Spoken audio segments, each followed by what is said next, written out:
Comedian Jason Manford has lifted the lid on his early years growing up, recalling his parents' struggles to heat their home and put food on the table.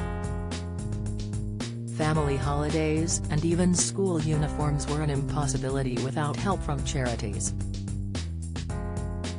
And before his big break in 2007 with a small role in sitcom Ideal, the aspiring comedian picked up odd jobs where he could and gave back to his parents from the little he had.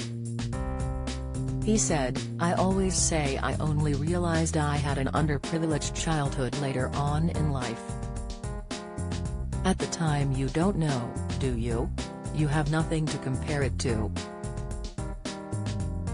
My parents did a great job of bringing us all up, and there was a lot of laughter in the house, but we had charities help us out sometimes. The Lord Mayor's Fund helped us with school uniforms. Our only holiday in my childhood was paid for by the same charity.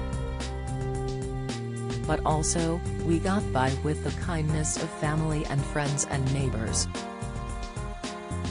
All the kids were out together hanging around, playing games, messing around. We were just there for each other." His experiences have inspired his passion to give back to communities through charity work. Jason was speaking after he served up bowls of porridge to those in need at his local warm hub in his hometown of Stockport, one of 47 warm hubs supported by Quaker Oats in the UK, via a partnership with Charity Groundwork. In the last year, demand for warm hubs, local, free facilities offering somewhere warm for people to go and enjoy a hot meal or drink, and food banks is currently at a record high, with 19% of people having used a food bank or food donation point this year. Despite these challenging times, Brits are rallying together, with nearly half having donated money to charities. The star of ITV's Starstruck also revealed how he made ends meet as an aspiring comic, traveling around the country trying to make a name for himself. Jason said, "A lot of that period in your career is a shared experience with other performers and comics. A lot of the journeys were shared, petrol was divided up, you would play gigs that provided a meal and a drink, so you didn't have to spend money. Those gigs for a long time were unpaid, you did it for the experience and to make headway with certain promoters. I would be doing my day job and then jump in a car, or train, to get to a gig in the evening. So, you sort of look back on it fondly cause that's the way our brains work, but it was a struggle at times."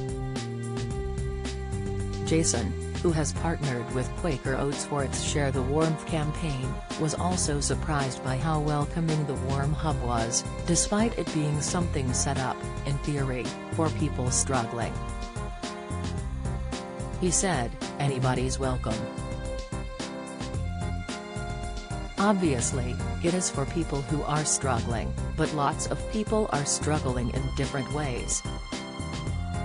Some people are struggling financially and literally can't afford to heat their house, so they need to go somewhere warm and have porridge and a cup of tea. But some people are struggling mentally and haven't seen or spoken to another human for a few days. Nobody's checking your bank balance to see if you're poor enough to use it. If you feel like you need it, then go along. If you've got a few hours where you think you could get out of the house and seeing somebody different other than these four walls, then it's definitely the place for everybody. People can pick up a promotional pack of Quaker Oats to donate a warm breakfast to someone in need, in supermarkets now. The Porridge Oats brand is also donating up to 2.5 million warm breakfasts through charity partnerships with Magic Breakfast and Fair Share.